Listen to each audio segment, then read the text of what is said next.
If you see that apps from your iPhone are automatically uninstalling, or if you see like a cloud icon in front of the app, it is because you have activated offload unused apps in your iPhone.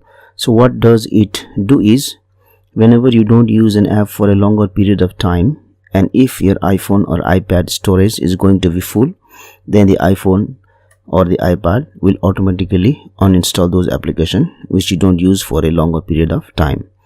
So if you don't want apps to be automatically uninstalled, then what you do is go ahead and open settings, select your iTunes account, go to iTunes and App Store. Here there is an option offload unused apps, so disable it. So once you do it, your app won't be automatically uninstalled.